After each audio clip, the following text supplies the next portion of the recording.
Halo sobat anime, kita gas lagi dah low profile dan seperti biasa juga tolong bantu komen dan juga tolong dibantu like. Dan yang mau kasih gua kopi bisa banget cek di deskripsi. Oke, seruput dikit. Langsung aja kita gaskan. Mereview sedikit dari pas sebelumnya, saat ini pertemuan para tetua yang ada di sekte pedang terlihat cukup panas karena memang saat ini para tetua yang ada di tempat ini mereka pun tahu kalau saat ini Lu Xiaogi dia berada di jalan yang benar, tapi mereka juga tahu kalau yang dilawan oleh Lu Xiaogi adalah murid dari master sekte mereka dan itu jelas membuat mereka pun bimbang apa yang harus mereka lakukan. Mereka takut kalau mereka berada di jalan kebenaran akan membuat master sekte marah, tapi di sini hal itu pun menjadi agak sedikit tegang ketika Pak Tua Haji dia justru kini pasang badan untuk Lu Xiaogi secara tidak langsung yang membuat kini para tetua yang ada di tempat ini mereka pun jadi agak sedikit tegang, terutama Bining.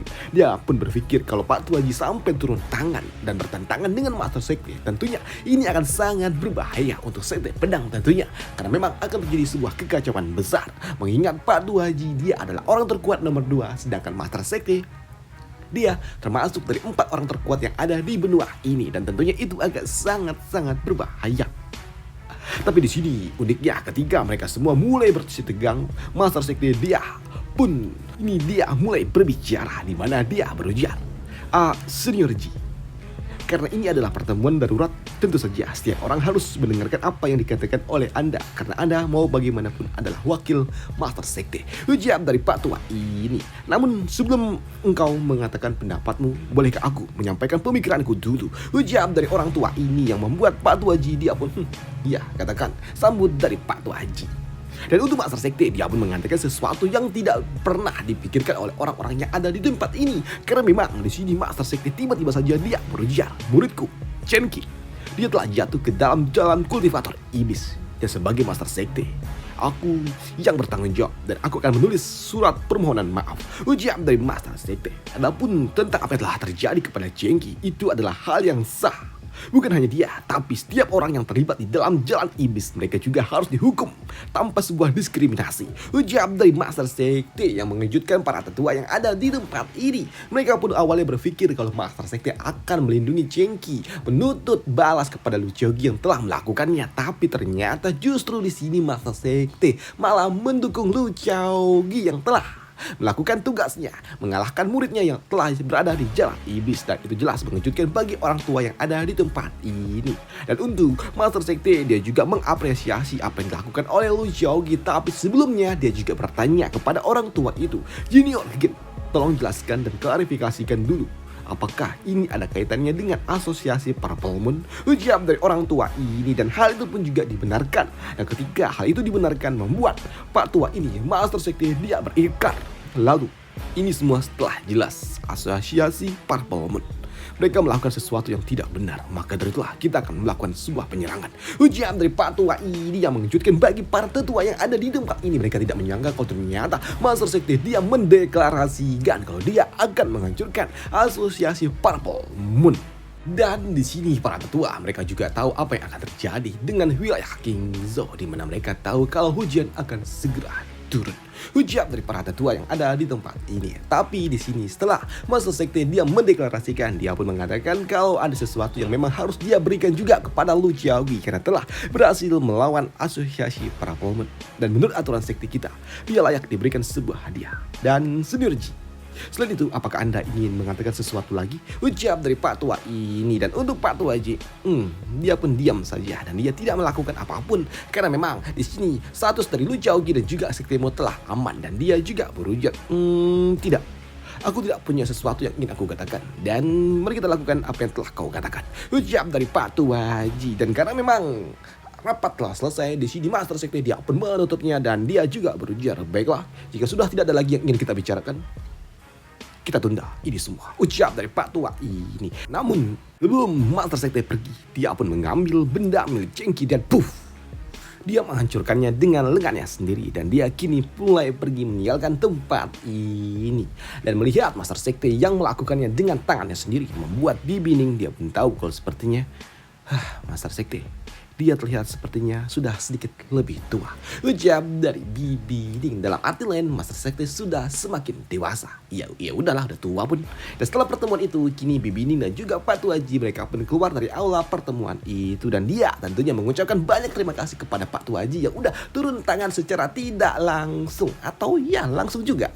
Tapi nggak mengungkapkan apa-apa, cukup dengan sedikit kata-kata aja dia berhasil menyelamatkan Lu Xiaoqi dan juga Sekte Mo. Dan untuk Pak Tua Haji, ya sudah, biarkan saja. Mau bagaimanapun, Dongli dia adalah muridku dan Lu Xiaoqi adalah murid tidak langsungku. Dan semua orang tentunya aku tidak, maksudku aku dan kau juga ada di pihak yang sama. Jadi ya udah, kau tidak perlu berterima kasih. Dan untuk saat ini aku harus pergi dulu dan aku harus bertemu dengan saudara juniorku, seniorku. Dan aku akan segera pergi nanti dulu ya. Nanti aku harus menceritakan ini semua ujian dari Pak Tua Haji yang kini dia pun pergi langsung karena dia ingin segera menceritakan ini semua kepada saudara seniornya, yaitu South Dragon. Dan untuk Bibi Ning, dia pun sungguh sangat berterima kasih kepada Pak Tua Haji yang telah menyelamatkan keponakannya Lu Xiaoqi dan juga Sekte Mo. Tapi di sini Bibi Ning dia juga tahu kalau kekacauan yang ada di Kingzhou akan segera dimulai. Ujar dari Bibi Ning. Dan tentunya sebelum dia pergi menuju Sekte Mo, dia juga harus memberikan sebuah perlengkapan dan juga hadiah untuk mereka. Karena memang kebiasaan juga Bibi Ning sebelum dia datang ke Sekte Mo, dia belanja dulu, berikan hadiah dikit-dikit untuk Lu Xiaoqi dan juga Dongli. Sedangkan di sisi lain lagi, kini beberapa saat kemudian di sebuah tempat yang merupakan hutan bambu, di sini Pak Tua Haji dia pun datang dan dia langsung berujar, kakak senior, keluarlah kau dulu. Temuilah adik juniormu ini. Ada berita bagus yang ingin aku katakan, cepatlah keluar dulu, ujar Pak Tua Haji. Dan dari dalam bangunan itu di sini South Dragon dia berujar, iya, ada apa adik junior? Kenapa kau terlihat sepertinya tidak begitu sabar? Ujar dari Pak Tua ini South Dragon. Dan untuk Pak Tua Haji, hei orang tua, murid tidak langsungku Lu Xiaoqi dia itu bisa naik level langsung 9 loh. Luar biasa kan? Dia lebih kuat daripada dirimu di usia kau yang sama dengan dirinya. Dia lebih kuat dan dia adalah murid tidak langsungku dan murid langsungmu juga Yue. Dia udah tertinggal dari murid tidak langsungku. Ucap dari Pak Tua Haji yang begitu antusias menceritakan tentang ini semua kepada South Dragon. Dan untuk South Dragon, iya itu benar. Itu berita yang bagus. Kau telah menerima murid yang luar biasa adik junior, ujar Pak Tua ini South Dragon. Tapi melihat sikap dari South Dragon yang seperti itu membuat Pak Tua Haji dia tidak puas dan dia juga kesal. Responmu begitu aja kah? Dasar menyebalkan, ucap dari Pak Tua Haji.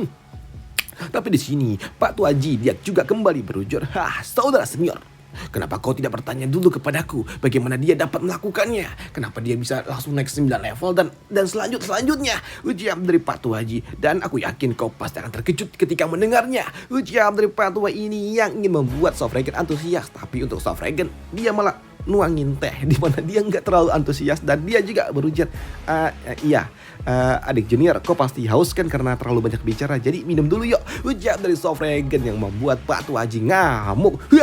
Kau ini menyebalkan sekali. Asal kau tahu ya, Lu Xiaoqi dia bertarung melawan kultivator rank 5 yang udah bangkit dari kubur. Wah, gila nggak tuh? Dan saat ini saat dia melakukannya dia hanya ada di rank 3 loh. Dan dia juga langsung melakukan sebuah penerobosan di tempat itu. Dan dia juga langsung berhadapan dengan Chengki. Dan dia juga pokoknya gila lah. Dia mengalahkan Chengki di depan gila ya, melakukannya di depan tetua Kintai. Ucap dari orang tua ini yang membuat South Dragon dia berujar, oh benarkah? Coba ceritakan lebih banyak lagi, tanya dari South Dragon yang membuat Pak Tua Haji dia pun tersenyum Pepsoden. Dia pun bangga. Akhirnya kau terkesan dengan muridku ya. Baiklah. Di sini Pak Tua Haji pada akhirnya dia pun menceritakan semua tentang Lu Xiaoqi kepada South Dragon dengan sungguh sangat antusias. Dia pun menceritakan semuanya secara detail, ingin membuat South Dragon jadi kagum. Dan untuk South Dragon, dia hanya terdiam saja mendengar semua cerita dari Pak Tua Haji. Dan untuk Pak Tua Haji, gimana saudara juniorku, seniorku, bagaimana? Bukankah menurutmu murid tidak langsungku ini benar-benar mengejutkan? Ujar dari Pak Tua Haji. Dan untuk South Dragon dia hanya berujar, sebentar lagi akan turun hujan. Ucap dari Sofragan yang membuat Pak Haji dia pun kesel. Wah, kau ngomong apa sih? Ngomong yang benar saja. Ngomonglah seperti manusia biasa. Ucap dari Pak Haji yang kesal kepada Sofragan yang malah pakai coach kata-kata, dan itu jelas membuat Pak Haji kesal. Tapi untuk Sofragan, iya. Dan di sisi lainnya lagi saat ini untuk Lu Xiaogi sendiri, dia telah menyelesaikan pelatihannya, telah membangkitkan Sword Heart level 4-nya pula. Dan melihat Lu Xiaogi yang telah kembali tentunya membuat Nona Qian, dia pun sungguh sangat senang. Paman, kau telah melakukannya dan kau benar-benar luar biasa. Kau dapat menstabilkan dalam waktu singkat, ucap dari Qian. Dan untuk Lu Xiaogi, ya tentu saja sambut dari Lu Xiaogi. Tapi di sini untuk mereka semua yang melihat Lu Xiaogi telah kembali muncul, mereka pun merasakan kalau aura yang dilepaskan oleh Lu Xiaogi juga sudah stabil, yang artinya Lu Xiaogi sudah baik-baik saja.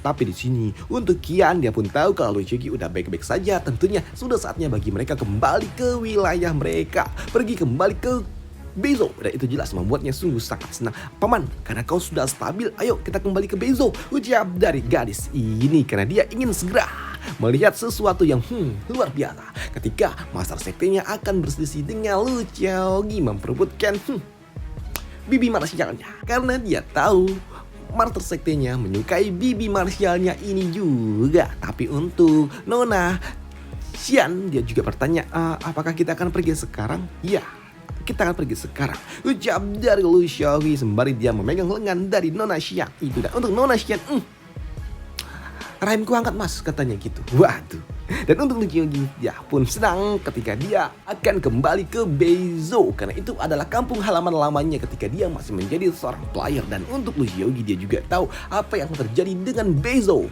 karena ya udah dulu ketika dia menjadi player, dia disummon di Beizhou, dan dia tentunya tahu tentang misi-misi apa yang akan muncul di Beizhou dan masalah-masalah apa tentunya. Dan itu jelas membuatnya sungguh sangat senang. Dan di dalam perjalanan menuju Beizhou, kini Lu Xiaogi dia pun kembali membuka panel sistem miliknya, dan dia juga mulai melihat berita-berita apa yang sedang hot di para player-player itu. Dan di sini Lu Xiaogi dia agak sedikit kesal juga ketika dia membaca sebuah judul yang menceritakan tentang dirinya, tapi judulnya agak sedikit absurd. Apa ini nulisnya kayak gini? Tapi di sini ketika Lu Xiaogi dia membaca lebih detail lagi, dia pun tahu kalau ternyata Master Sekte akan mengirimkan surat permintaan maaf kepada diriku. Benarkah? Tapi di sini Lu Xiaogi dia juga tidak menyangka kalau ternyata Master Sekte Pedang justru malah mendukung dirinya. Dia justru malah ingin memberikanku sebuah hadiah kah? Cukup unik ucap dari Lu Xiaogi. Tapi tunggu dulu.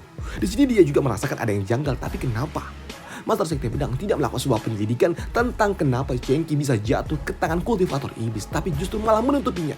Ada apa? Pikir dari Lu Xiaogi yang bingung juga kenapa Sekte Pedang justru seolah-olah tidak menganggap ada sebuah pengkhianat di sekte mereka sendiri. Kenapa mereka tidak melakukan sebuah penyelidikan?